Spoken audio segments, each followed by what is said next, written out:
नामक गांव में बटुकलाल नाम का एक आदमी रहता था। बटुकलाल के 2 बेटे थे, सुरेश और श्याम। दोनों ही बेटे एक नंबर के आलसी और निकम्मे थे। हे भगवान, ये कैसे बेटे मेरी किस्मत में लिख दिए हैं। इनका बाप बूढ़ा हो गया है और काम कर रहा है, मगर इन निकम्मों को कोई फर्क ही नहीं पड़ रहा। बटुकलाल अकेले ही खेती किया करता था। उसके दोनों बेटे कभी उसकी मदद करने नहीं आते थे। अरे कभी तो मेरे साथ खेतों पर चलो और मेरा हाथ बटाओ। पिताजी मुझे सोने दीजिए, मैं बहुत थक गया हूँ। अच्छा, ऐसा कौन सा काम कर लिया है तूने जो तू थक गया है? अरे पिताजी, कई घंटों से बैठे बैठे थक गया हूँ, अब सोने दीजिए मुझे। हे भगवान, क्या करूं मैं इसका। और तू श्याम, तू तो चल, खेत पर बहुत काम है। नहीं पिताजी, बाहर बहुत ज्यादा ही धूप है, मैं तो बेहोश ही हो जाऊंगा। वैसे भी मेरी तबीयत ठीक नहीं है। सोए रहो घर में, मैं ही जाता हूँ खेत पर काम करने। बटुकलाल कड़ी धूप में अकेले ही खेत पर काम कर रहा था। तभी वहाँ चंदू नाम का एक आदमी आता है। बटुकलाल जी, इस कड़ी धूप में आप क्यों काम कर रहे हैं? वैसे भी आपकी उम्र नहीं इतनी धूप में काम करने की। क्या बोलूं चंदू, दोनों बेटे एक नहीं सुनते। जब भी काम करने को बोलता हूँ मना कर देते हैं। अब किसी ना किसी को तो काम करना ही होगा, तभी तो 2 वक्त का भोजन नसीब होगा। ये तो बहुत ही बुरी बात है। अच्छा दीजिए, मैं आपकी मदद कर देता हूँ। अच्छा दीजिए, मैं आपकी मदद कर देता हूँ। इसी तरह बटुकलाल पर दया करके सभी उसकी मदद कर दिया करते थे, मगर उसके दोनों बेटों को कोई फर्क नहीं पड़ता था। कुछ दिनों से बटुकलाल की तबीयत ठीक नहीं थी, इसलिए वह खेत पर काम करने नहीं जा पा रहा था। हे भगवान, जल्द से जल्द ठीक कर दीजिए, वरना कोई काम नहीं हो पाएगा और बहुत मुश्किल हो जाएगी। दिन प्रतिदिन तबीयत सुधरने की जगह और ज्यादा बिगड़ने लगी। बेटा सुरेश और श्याम, तुम दोनों मेरे पास आओ। बटुकलाल के दोनों बेटे उसके पास आते हैं। जी बोलिए, क्या बात है? बेटा, अब मुझे ऐसा लग रहा है मेरा अंतिम समय आ गया है। लगता है जल्द ही भगवान मुझे अपने पास बुला लेंगे।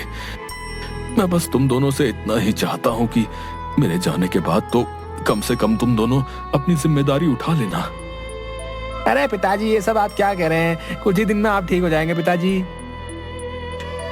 हाँ पिताजी, श्याम सही कह रहा है। कुछ दिन बीत जाते हैं। अचानक एक दिन बटुकलाल की तबीयत बहुत ज्यादा खराब हो जाती है। बटुकलाल एक बक्से में अपना सारा सामान रखता था। वह उसी बक्से के पास जाता है। तभी सुरेश और श्याम उसे देख लेते हैं। अरे पिताजी, आपकी तबीयत खराब है और इस वक्त भी आप इधर उधर कर रहे हैं, आराम कीजिए ना। हाँ भाई, सही कह रहा है, आप आराम कीजिए और घूमना बंद कीजिए। कुछ घंटों के बाद ही बटुकलाल की मृत्यु हो जाती है। अरे श्याम, सच में पिताजी की मृत्यु हो गई, अब हम क्या करेंगे? अरे यार, ये तो मुझे भी नहीं समझ में आ रहा है। चलो पहले पिताजी का अंतिम संस्कार कर देते हैं। बटुकलाल के अंतिम संस्कार के बाद सुरेश और श्याम पहले की ही तरह घर में सोए रहते थे। जो भी बचे हुए पैसे थे सभी खत्म हो जाते हैं।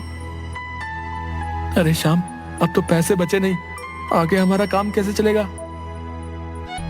पता नहीं, हम कोई ना कोई उपाय तो खोज ही लेंगे, लेकिन खेत पर काम करने नहीं जाएंगे। हाँ भाई, सही कहता, हम काम तो नहीं कर सकते। बचपन से अब तक हमने काम नहीं किया, अब क्या काम करेंगे? गांव में कल्लू बाबा आते हैं। वह गांव के सभी लोगों की समस्या सुन रहे थे और उसका हाल बता रहे थे। कल्लू बाबा के पास चलेगा क्या? सुना है वो सबकी समस्याओं का हल बता रहे हैं। अभी तो सो रहा हूँ, शाम को चलते हैं और अपनी समस्या बताते हैं। अच्छा ठीक है, फिर मैं भी सो लेता हूँ, शाम में ही चलेंगे। शाम के वक्त श्याम और सुरेश बाबा के पास आते हैं। प्रणाम बाबा जी, कृपया हमारी समस्या का हल बताइए। हाँ हाँ जरूर, क्यों नहीं, बताओ बच्चे, क्या समस्या है तुम्हारी? हाल ही में हमारे पिताजी की मृत्यु हो गई है। जब पिताजी थे तब पिताजी काम करते थे। अब तक हम दोनों ने कोई काम नहीं किया, इसलिए आगे भी काम नहीं करना चाहते हैं। आप कोई ऐसा उपाय बता दीजिए जिससे हम बिना काम किए पैसे कमा सकें और घर बैठे पहले की तरह खा सकें। ये तो बहुत बड़ी समस्या है। अच्छा, सोचता हूँ मैं क्या कर सकता हूँ। एक काम करो, तुम दोनों कल मेरे पास आओ, मैं कुछ सोच कर रखता हूँ। जी ठीक है, जैसा आप कहें। दोनों वापस घर आ जाते हैं। बाबा जी जरूर हमारी समस्या का हल निकाल लेंगे। हाँ, मुझे भी यही लगता है। अगले दिन सुरेश और श्याम वापस कल्लू बाबा के पास आते हैं। बाबा जी, आपने हमारी समस्या का हल निकाला? हाँ, मैंने कुछ सोचा है। तुम दोनों ये बताओ, तुम्हारे पास खेत तो है ना? जी बाबा जी। ठीक है, एक काम करो, तुम दोनों इस पर अपने हस्ताक्षर कर दो। मैं तुम लोगों को हर महीने इतने पैसे दे दिया करूंगा, जिससे तुम दोनों को काम करने की कोई आवश्यकता नहीं होगी। क्या सच में ऐसा हो सकता है? हाँ जरूर, क्यों नहीं। फटाफट दोनों उस कागज पर हस्ताक्षर कर देते हैं। ये लीजिए बाबा, हस्ताक्षर हो गए। अब हम अगले महीने आपके पास आते हैं? हाँ जरूर, क्यों नहीं। दोनों बहुत खुश थे। वाह सुरेश, बाबा जी ने तो हमारी सारी समस्याएं खत्म कर दी। हाँ, बाबा जी ने तो कमाल कर दिया। एक महीना बीत जाता है। दोनों भाई बाबा जी के पास आते हैं। बाबा जी, हमें पैसे दे दीजिए। 1 महीने हो गए, हमने बहुत तकलीफ से ये महीना गुजारा है। अब आप हमें पैसे दे दीजिए। पैसे? किस बात के पैसे? अरे आप भूल गए, पिछले महीने ही तो हमारी बात हुई थी। तुम दोनों कामचोर आलसी तो हो ही, साथ ही तुम लोग मूर्ख भी हो। तुम दोनों ने अपनी सारी जमीन मेरे नाम कर दी है। अब इस पर तुम लोगों का कोई हक नहीं। निकल जाओ यहां से। और हाँ, एक बात सुन लो, बिना मेहनत किए तुम्हें कोई पैसे नहीं देने वाला। पैसा कमाना है तो मेहनत तो करनी ही पड़ेगी। ये आपने हमारे साथ अच्छा नहीं किया। चलो चलो, निकलो यहां से। कल्लू बाबा गांव में और भी कई लोगों को मूर्ख बनाकर भाग जाते हैं। श्याम, ये हमने क्या कर दिया? बहुत गलत किया हमने। अब हमारी स्थिति और भी ज्यादा बुरी हो जाएगी। बिल्कुल ऐसा ही होता है। उन दोनों की स्थिति और भी ज्यादा बुरी हो जाती है। खाने को एक दाना भी नहीं बचता है। घर में पड़े सभी डब्बों में देखते हैं, कहीं कुछ खाने को मिल जाए। हाँ, चल यही करते हैं। सुरेश और श्याम घर में रखे सभी डिब्बों को खोलकर देखते हैं, मगर उन्हें खाने के लिए कुछ भी नहीं मिलता। पिताजी सही कहते थे, हमें कोई काम कर लेना चाहिए था। अगर हम अपने खेत पर भी काम करते, तब भी कम से कम खाने के लिए तो होता ही। हाँ भाई, मुझे भी इस बात का बहुत दुख है। पिताजी की याद में दोनों भाई बहुत जोर जोर से रोने लगते हैं और बक्से में बंद उनके सभी सामान को निकालकर देखने लगते हैं। ये देखो सुरेश, पिताजी की पगड़ी। इस पगड़ी को पिताजी किसी शुभ अवसर पर पहना करते थे। बाकी दिन वो इसे हाथ भी नहीं लगाते थे। हाँ भाई, मुझे याद है। ये पगड़ी बहुत ही ज्यादा खूबसूरत है। रुक, मैं इसे पहनता हूँ। जैसे ही सुरेश उस पगड़ी को पहनता है, उस पगड़ी में से एक चमकीला पत्थर नीचे गिरता है। देख, इस पगड़ी से चमकीली पत्थर गिरी। अरे हाँ, वैसे इस पत्थर का क्या काम? दोनों भाइयों को कुछ समझ नहीं आता।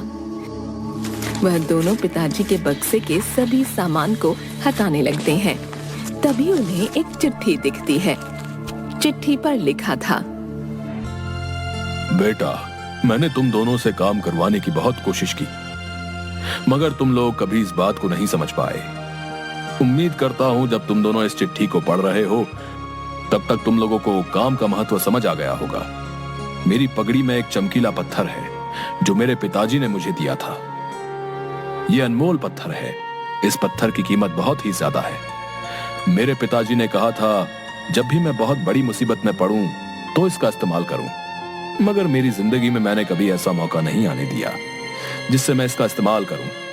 अगर तुम लोग बहुत ही ज्यादा मुसीबत में पड़ो तो इसका इस्तेमाल जरूर करना। मेरे बच्चों, मैं तुम दोनों से बहुत प्यार करता हूं। चिट्ठी पढ़कर दोनों की आंखों में आंसू आ जाते हैं। याद है सुरेश, हमने पिताजी को इस बक्से के पास देखा था। शायद उस वक्त पिताजी यही चिट्ठी लिख रहे थे। हाँ भाई, मुझे याद है। उन दोनों को अपनी करनी पर बहुत अफसोस होता है। पिताजी कितने अच्छे थे, अभी भी वो हमारे बारे में ही सोच रहे हैं। हाँ श्याम, हम कभी उन्हें समझ ही नहीं पाए, मगर क्या हुआ, जैसा पिताजी चाहते थे हम बिल्कुल वैसा ही करेंगे ताकि वो जहां भी हो हमें देखकर खुश हों। दोनों भाई उस अनमोल पत्थर को सुनार के पास लेकर जाते हैं। उन्हें पता चलता है कि उस पत्थर की कीमत करोड़ों में है। हमें इसके बदले कुछ पैसे दे दीजिए, वो पैसे हम आपको जल्दी ही लौटा देंगे और ये अनमोल पत्थर ले जाएंगे। सुनार मान जाता है और पैसे दे देता है। पैसे लेकर दोनों भाई नई जमीन खरीदते हैं और खेती शुरू करते हैं। कड़ी मेहनत करते हैं और साथ मिलकर बहुत अच्छी फसल उगाते हैं। सभी फसलों को बेचकर वो ढेर सारे पैसे कमाते हैं। कुछ ही साल बाद वह सुनार को वापस पैसे देकर अनमोल पत्थर घर ले आते हैं।